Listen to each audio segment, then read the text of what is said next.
여러분은 주변에서 장애인 학대를 직접 보거나 혹은 다른 사람의 이야기를 통해 접한 적이 있나요?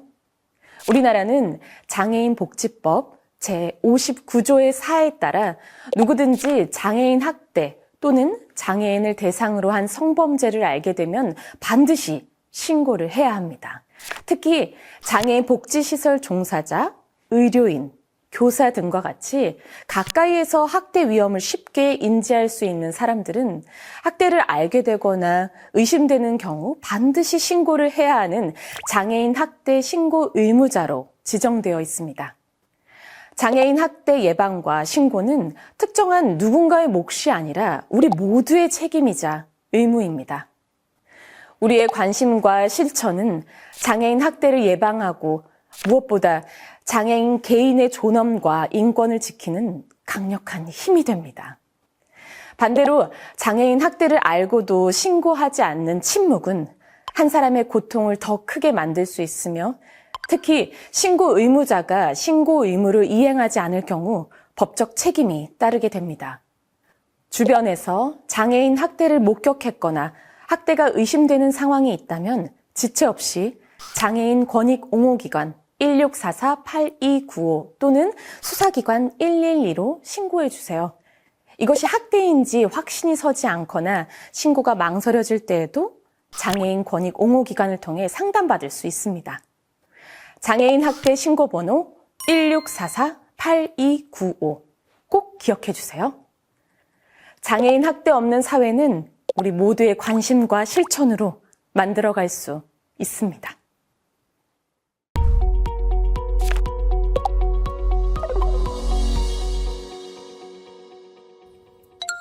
인권은 누구에게나 반드시 보장되어야 합니다.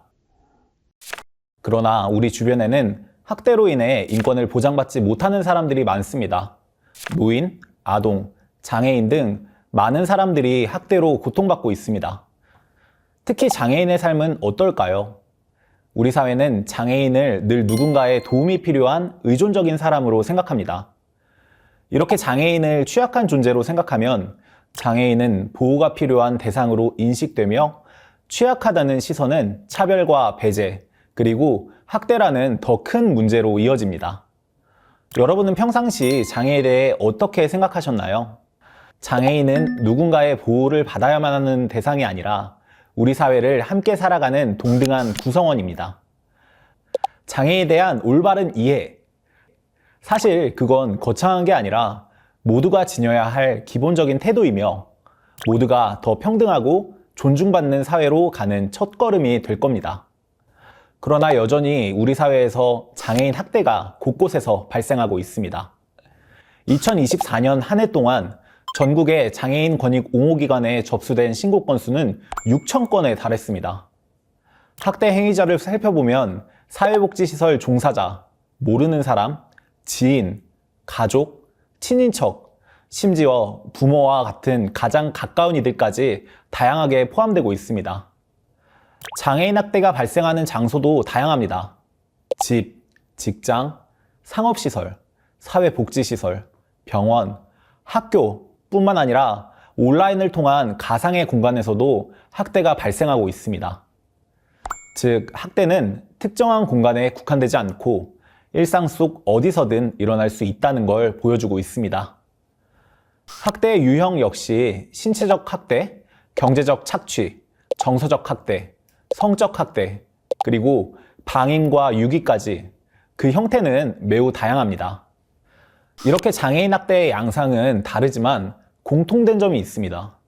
장애인 학대는 피해자의 존엄과 권리를 심각하게 침해한다는 사실입니다.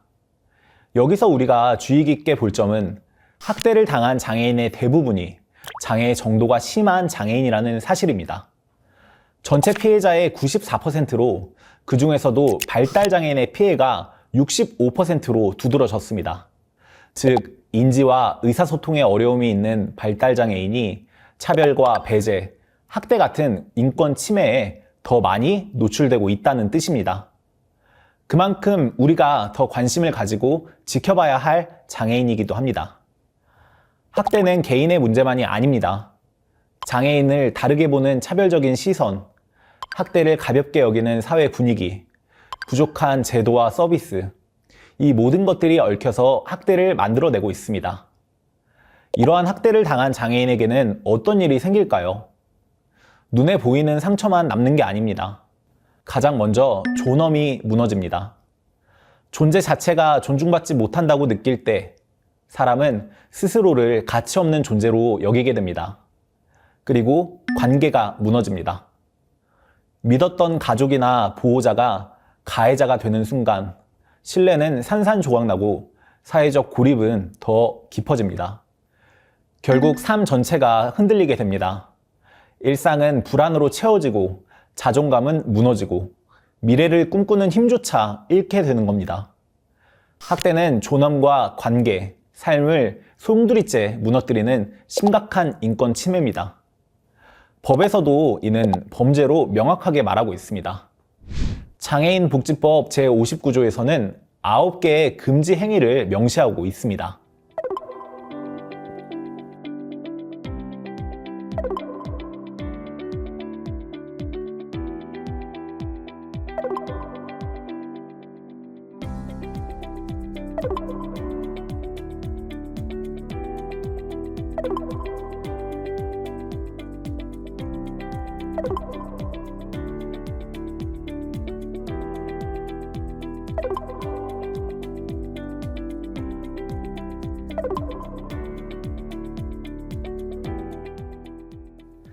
장애인 등록 여부와 상관없이 장애가 있다고 판단되면 누구든 학대 신고가 가능하며 지원을 받을 수 있습니다. 이를 위반하면 형사처벌까지 이어질 수 있습니다. 장애인 학대는 엄연한 범죄이고 누군가의 인권을 짓밟는 행위입니다.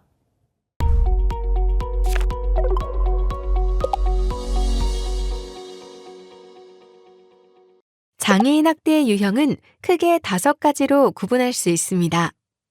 신체적 학대, 정서적 학대, 성적 학대, 경제적 착취, 그리고 유기 및 방임입니다. 먼저 신체적 학대입니다. 신체적 학대는 폭행, 상해, 감금 등 장애인에 대한 신체적 폭력이나 가혹행위를 말합니다.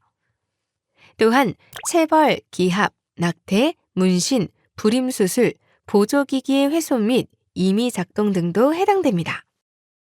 그렇다면 어떤 징후가 있을까요? 이해되지 않는 상처나 부상이 반복적으로 나타나는 경우, 몸에 결박이나 구속의 흔적이 있는 경우, 또 오래된 상처가 아물기도 전에 새로운 상처가 생기는 경우가 있습니다. 뿐만 아니라 특정한 장소나 사람을 두려워하며 회피하는 모습에서도 신체적 학대를 의심해 볼 수 있습니다. 여기서 주의할 점이 있습니다. 신체적 학대는 반드시 명확한 목적이나 의도가 있어야만 성립하는 것이 아닙니다. 행위자가 결과 발생의 위험을 알고도 용인했다면 그 자체로 학대에 해당될 수 있습니다. 또한 피해자의 몸에 직접 접촉하지 않았더라도 예를 들어 욕설을 하며 손이나 발, 물건을 휘두르거나 던지는 행위 역시 장애인 복지법상 신체적 학대로 판단될 수 있습니다. 정서적 학대란 장애인의 정신건강을 해치거나 그러한 결과를 초래할 위험을 발생시킨 경우, 즉 협박, 괴롭힘, 모욕 등 장애인에 대한 정서적 폭력이나 가혹행위를 말합니다. 정서적 학대를 의심할 수 있는 징후에는 어떤 것들이 있을까요? 특정한 장소나 사람을 회피하거나 거부하는 경우, 지나친 긴장을 보이거나 불안해하는 경우, 또 수면장애, 우울증, 무기력, 심지어 자살 충동을 호소하기도 합니다. 특정인에게 과도하게 수능적인 태도를 보이거나 자존감이 눈에 띄게 낮아지는 모습, 평소와 달리 갑작스러운 행동의 변화를 보이는 것도 중요한 신호입니다. 이런 모습이 보일 때 정서적 학대를 의심해 볼 수 있습니다.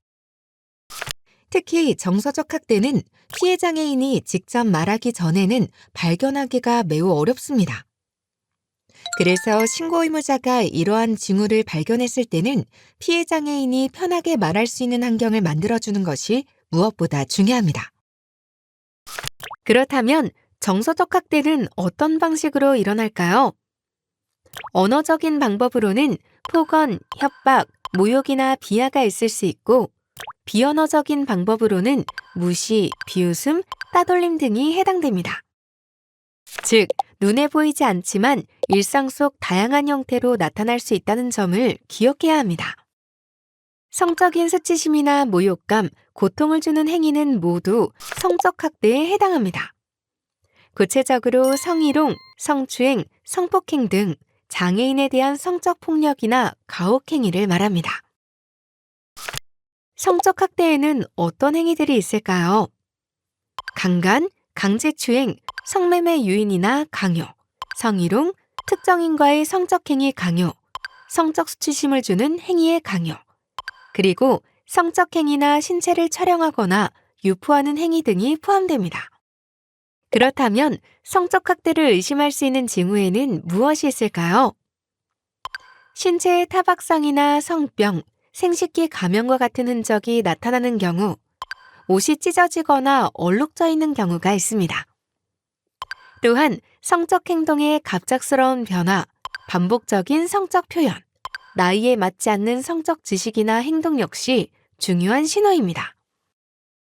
성적 학대는 신체적 학대와 정서적 학대가 함께 동반되는 경우가 많습니다. 따라서 빠른 발견과 대응이 매우 중요합니다. 최근에는 인터넷 방송에 장애인을 출연시켜 선정적인 콘텐츠를 만드는 사례도 발생하고 있습니다. 이것은 분명한 장애인 학대이며 성적 학대에 해당합니다. 그렇다면 피해자가 성적 행위에 대해 거부 의사를 명확히 하지 않았다면 성적 학대일까요? 네, 성적 학대입니다. 피해자가 장애로 인해 자기 결정권을 행사하기 어렵다면 거부 의사를 보이지 않았거나 고통을 드러내지 않았더라도 성적 학대에 해당할 수 있습니다. 특히 성적 학대는 피해자의 장애 유형과 장애 수준, 피해 당시의 상황, 그리고 행위자와 피해자의 관계까지 종합적으로 고려해 판단해야 합니다. 경제적 착취란 무엇일까요?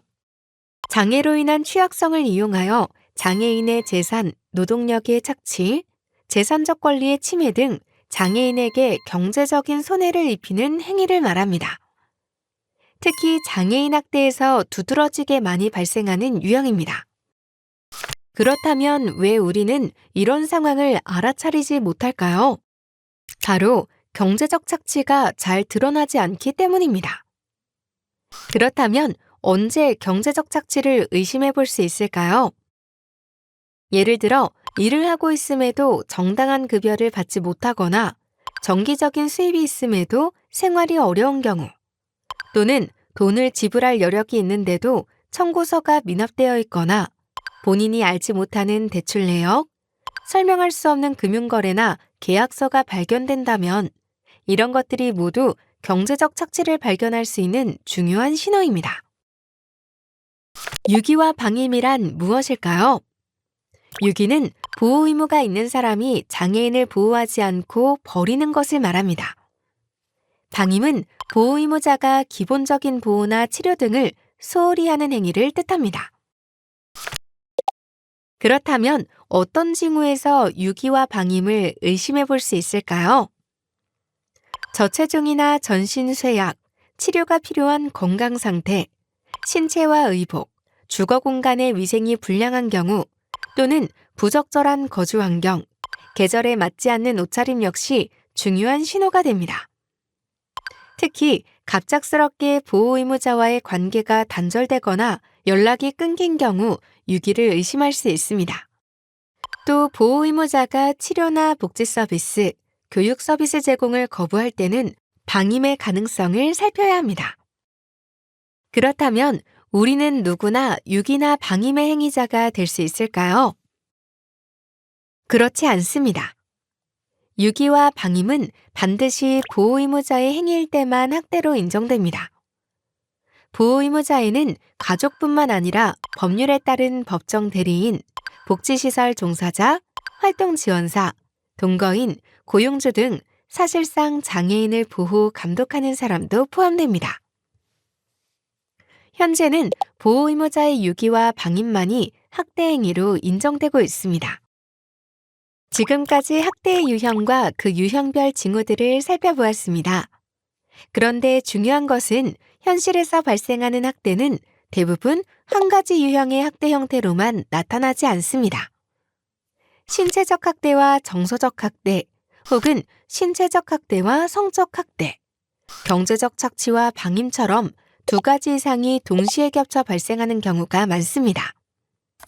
그리고 이러한 학대는 빠르게 발견되고 신고되지 않는다면 상당한 기간 동안 지속됩니다.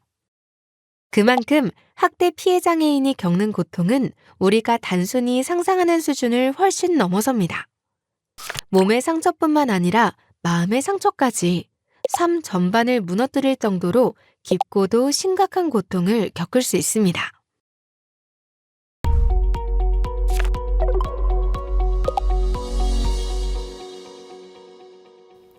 우리 사회는 장애인 학대를 예방하고 또 학대가 발생하게 됐을 때 빠르게 지원하기 위해 신고 의무자 제도를 운영하고 있습니다.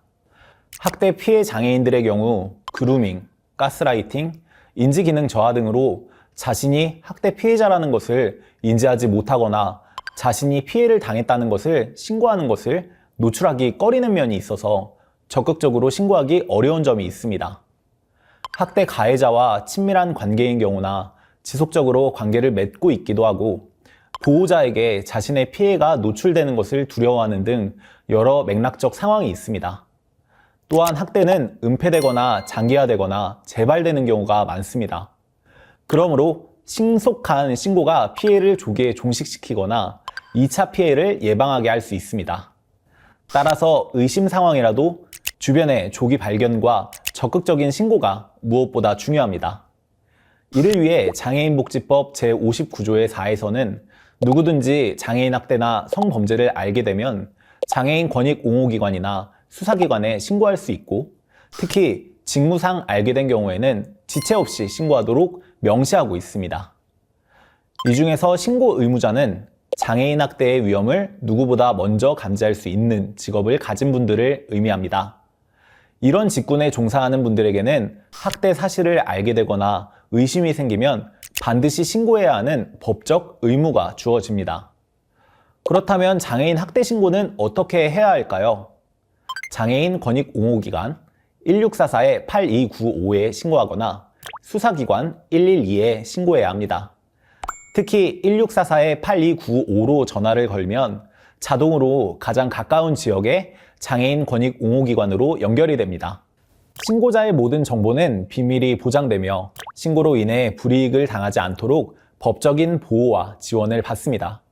그러니 안심하시고 장애인 학대를 당하고 있는 것을 목격하거나 들었을 경우 주저하지 말고 꼭 신고해 주시기 바랍니다. 만약 학대가 의심되지만 신고가 주저되실 경우 장애인 권익옹호기관과 상담하셔도 됩니다. 장애인 학대를 신고하면 이후 과정은 어떻게 진행될까요?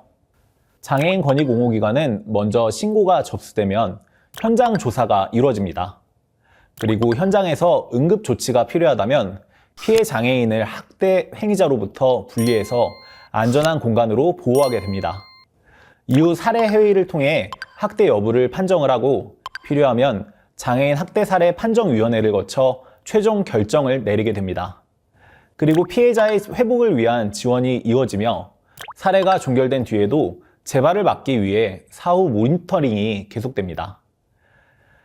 피해 장애인에게 제공되는 지원은 매우 다양합니다. 학대로 인한 외상이나 질환에 대한 의료적 진단과 치료가 이루어지고 전문가의 상담과 치료를 통해 심리적 안정과 회복도 지원됩니다. 또 지역사회에서 안전하게 살아갈 수 있도록 임대주택 신청이나 쉼터 연계, 자립지원 같은 거주 지원도 이루어집니다. 뿐만 아니라 학대 행위자를 고발하고 수사 절차와 소송을 돕는 사법 지원도 제공됩니다. 법률 구조기관이나 조력인과 연결해서 피해자가 법적 권리를 보장받을 수 있도록 돕는 것입니다. 이와 더불어 미등록 장애인의 등록을 지원하거나 긴급 복지 서비스와 지역 자원을 연계해서 생활 전반을 돕는 복지 지원까지 이어지게 됩니다. 이 모든 과정은 결국 여러분의 신고에서 시작됩니다. 여러분의 관심과 신고가 한 사람이 다시 평범한 삶을 누릴 수 있도록 만들 수 있습니다. 신고 의무자의 신고로 인해 학대받은 장애인은 어떠한 지원을 받게 되고 삶은 어떻게 변했을까요?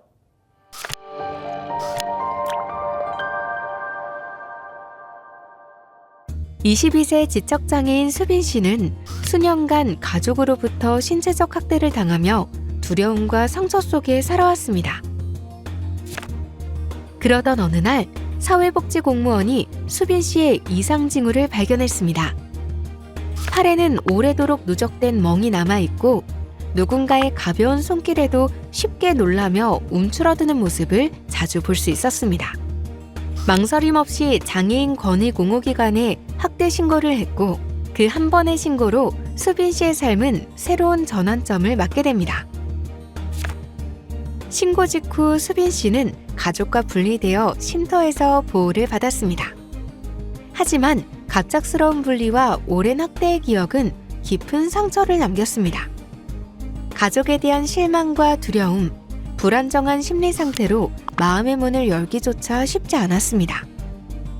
그렇지만 여기서 멈추지 않았습니다.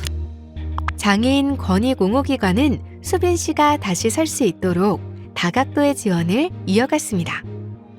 상담을 통해 마음의 상처를 조금씩 치유했고 안정적인 생활을 위해 주거 지원을 연결했습니다. 또한 취업을 도와 일을 시작할 수 있도록 지원하며 지역사회 속에서 스스로 살 준비를 함께 해나갔습니다. 1년이 흐른 지금 수빈 씨의 모습은 눈에 띄게 달라졌습니다. 어두웠던 표정은 밝아졌고 다른 사람들에게 스스럼 없이 자신의 생각을 표현하기 시작했습니다. 무엇보다 일을 하게 되면서 지역사회 자립이라는 더 큰 목표를 향해 나아가고 있습니다. 수빈 씨는 이렇게 말합니다. 예전의 삶은 감옥 같았지만 지금의 나는 천국에 있는 것 같습니다. 한 사람의 관심이 수빈 씨의 인생을 바꾸었습니다.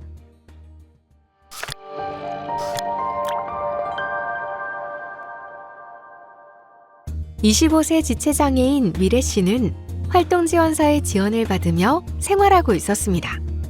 겉으로는 평범한 하루를 살아가는 듯 보였지만 미래 씨의 마음 한쪽에는 말 못할 불안이 자리 잡고 있었습니다.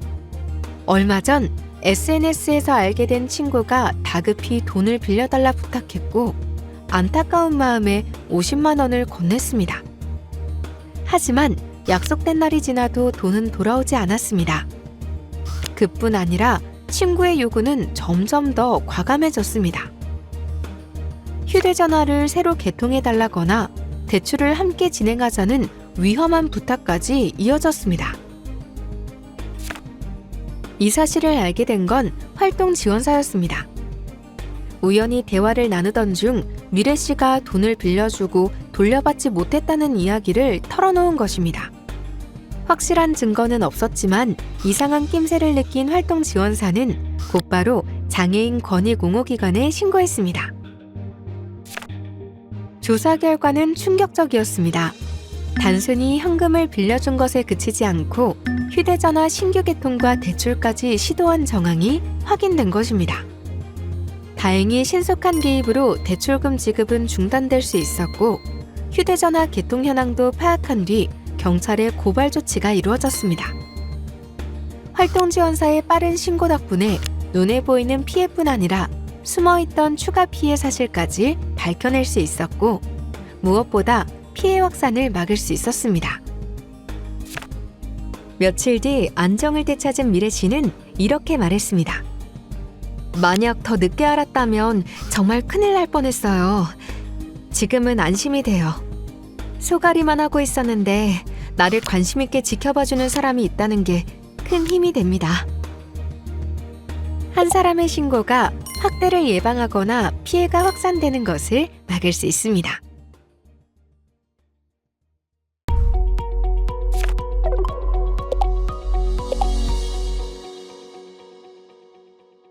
장애인복지법 제59조의 4 장애인 학대와 장애인 대상 성범죄 신고 의무와 절차에 관한 조항에서는 이렇게 명시하고 있습니다.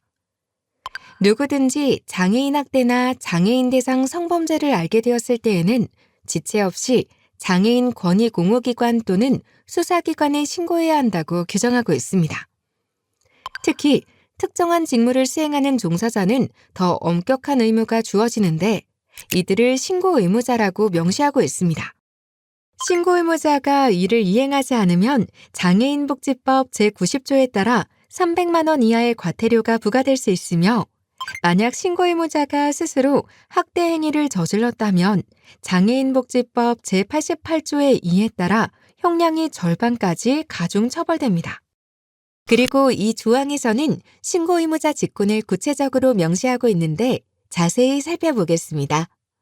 신고 의무자 직군에는 사회복지전담 공무원 및 사회복지시설의 장과 그 종사자, 서비스 지원 종합조사를 하는 자와 활동지원 인력 및 활동지원기관의 장과 그 종사자, 의료인 및 의료기관의 장, 의료기사, 응급구조사, 119 구급대의 대원, 정신건강복지센터, 정신의료기관, 정신요양시설, 정신재활시설의 장과 그 종사자, 어린이집의 원장 등 보육교직원, 유아대상 교직원 및 강사 등 초중등학교의 장과 그 종사자, 학원의 운영자, 강사, 직원 및 교습소의 교습자, 직원, 성폭력 피해 상담소, 성폭력 피해자 보호시설 및 성폭력 피해자 통합지원센터의 장과 그 종사자, 성매매 방지 및 피해자 보호 관련 지원시설의 장과 그 종사자, 성매매 피해 상담소의 장과 그 종사자, 가정폭력 관련 상담소의 장과 그 종사자, 가정폭력 피해자 보호시설의 장과 그 종사자, 건강가정지원센터 및 가족센터의 장과 그 종사자, 다문화 가족지원센터의 장과 그 종사자, 아동권리보장원 및 가정위탁지원센터의 장과 그 종사자, 한부모 가족복지시설의 장과 그 종사자, 청소년 시설의 장과 그 종사자, 청소년 단체의 장과 그 종사자, 청소년 보호 재활센터의 장과 그 종사자, 장기요양 요원 및 장기요양 인정 신청에 조사를 하는 자, 장애인 평생교육시설의 장과 그 종사자, 그리고 2026년 5월부터는 특별교통수단 운행기관의 장과 운전자, 장애인 직무수행을 지도하는 자, 근로지원인, 상시종사자 30인 이상인 사회서비스 제공기관 장과 그 종사자도 새롭게 신고 의무자로 포함됩니다. 장애인 학대는 신고 의무자만 신고할 수 있나요? 그렇지 않습니다. 장애인복지법 제59조의 4에 따르면 누구든지 장애인 학대나 장애인 대상 성범죄를 알게 된 경우에는 장애인 권익옹호기관이나 수사기관에 신고할 수 있습니다. 그렇다면 장애인 학대 신고는 어떻게 해야 할까요? 1644-8295를 통해 장애인 권익옹호기관에 신고하거나 112를 통해 수사기관에 신고해야 합니다. 1644-8295로 전화를 걸면 자동으로 가장 가까운 지역의 장애인 권익옹호기관으로 연결됩니다. 신고 방법은 다양합니다. 전화뿐만 아니라 이메일이나 우편으로도 가능하고요. 청각이나 언어장애가 있는 분들을 위해 문자나 카카오톡을 통한 신고 채널도 마련되어 있습니다. 물론 직접 지역 장애인 권익옹호기관을 방문해 신고할 수도 있습니다. 카카오톡으로 신고하는 방법도 간단합니다. 먼저 앱을 실행하고 검색창에 장애인 학대를 입력하세요. 그리고 장애인 학대 신고 1644-8295 채널이 나타납니다. 채널을 선택하고 상담원 채팅을 누른 뒤 채팅창에 신고라고 입력하면 거주 지역을 선택할 수 있고 곧바로 상담원과 연결되어 내용을 작성할 수 있습니다. 문자로 신고하는 방법도 비슷합니다. 1644-8295로 문자를 보내면 지역기관 연결 링크가 전송됩니다. 이 링크를 통해 원하는 기관을 선택하면 상담원과 연결되어 문자로 신고 내용을 전달할 수 있습니다. 장애인 학대 신고 시 필요한 정보는 크게 3가지입니다. 신고자 정보, 피해 장애인 정보, 그리고 학대 관련 정보입니다. 여기서 중요한 점은 반드시 모든 정보를 다 알아야 신고할 수 있는 건 아니라는 겁니다. 피해 장애인을 만날 수 있도록 알고 있는 범위에서 파악 가능한 내용을 정확히 전달하는 것, 그것만으로도 충분합니다. 신고자의 신분 등 인적사항은 익명으로 할 수 있습니다. 정보가 부족하다고 해서 신고를 주저하실 필요는 없습니다. 또한 신고할 때 제공된 정보는 피해 사실 확인과 피해자 보호 및 지원에만 사용되며 그 외의 목적으로는 절대 활용되지 않습니다. 혹시 신고했을 때 내 신분이 드러나거나 불이익이 생길까봐 망설여지신 적 있나요? 걱정하지 않으셔도 됩니다. 장애인 학대와 관련해 신고를 한 분들은 법에 따라 철저히 보호받습니다. 장애인복지법 제59조의 6은 특정 범죄 신고자 등 보호법의 규정을 준용해 신고인을 보호할 수 있도록 하고 있습니다. 또한 장애인복지법 제59조의 5에 따라 장애인 학대나 성범죄를 신고했다는 이유로 어떠한 불이익도 주어서는 안 되며 이를 어길 경우 처벌까지 받게 되는 것이죠. 불이익 조치에는 일자리를 잃게 만드는 조치, 부당한 인사발령, 임금차별, 근무 조건에서의 불이익 등이 모두 해당됩니다. 혹시라도 이런 상황을 겪으셨다면 장애인 권익 옹호기관에 상담을 요청할 수 있습니다. 장애인복지법 제86조의 2에 따르면 신고를 이유로 신고인의 신분을 상실시키는 조치를 하거나 신고를 방해 또는 신고 취소를 강요한다면 2년 이하의 징역 또는 2천만 원 이하의 벌금, 그 외에 불이익을 준 사람은 1년 이하의 징역 또는 1천만 원 이하의 벌금에 처해집니다. 또한 수사기관 역시 신고자의 인적사항을 기록하거나 신고자임을 알 수 있는 사실을 외부에 알리거나 보도해서는 안 됩니다. 만약 보복이 우려된다면 경찰서장에게 신변 안전 조치를 요청할 수 있고 신고인 관련 정보는 철저히 열람이 제한됩니다. 만약 누군가 신고자의 신분을 알리거나 공개 보도한다면 3년 이하의 징역 또는 3천만 원 이하의 벌금에 처해집니다. 이처럼 장애인 학대를 용기 내어 신고한 분들이 불이익을 받지 않도록 법적 장치가 마련되어 있습니다. 그리고 공익신고자보호법에 따라 신고자가 불이익을 당했을 때 보상금과 구조금 제도를 통해 실질적인 지원을 보장합니다. 이처럼 신고 의무자에게도 동일하게 제도가 적용되어 안전하게 공익신고를 할 수 있습니다. 그러니 안심하시고 장애인 학대를 당하고 있는 것을 목격하거나 들었을 경우 주저하지 말고 꼭 신고해 주시기 바랍니다. 만약 학대가 의심되지만 신고가 주저되실 경우 장애인 권익 옹호기관과 상담을 통해 신고할 수 있습니다.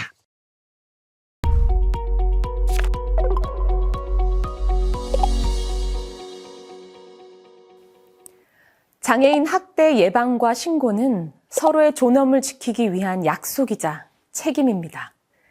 장애인 학대는 한 사람의 존엄을 무너뜨립니다. 관계를 단절시키고 결국 삶 전체를 흔들어 놓습니다. 그래서 우리가 반드시 기억해야 할 사실은 장애인 학대는 명백하고 심각한 인권 침해라는 점입니다. 하지만 우리가 장애인 학대에 관심을 갖고 침묵하지 않고 목소리를 낼 때 학대는 예방될 수 있고 무너진 삶은 다시 일어설 수 있습니다. 여러분의 신고는 누군가에게는 새로운 시작이 되고 존엄을 회복하는 길이 됩니다. 여러분, 모두가 존중받는 사회를 만들어가는 이 길에 함께해 주시겠습니까? 장애인 학대 없는 사회, 우리가 함께 만들 수 있습니다. 우리는 모두 장애인 학대 신고 의무자입니다. 장애인 학대 신고는 1644-8295. 꼭 기억해 주세요.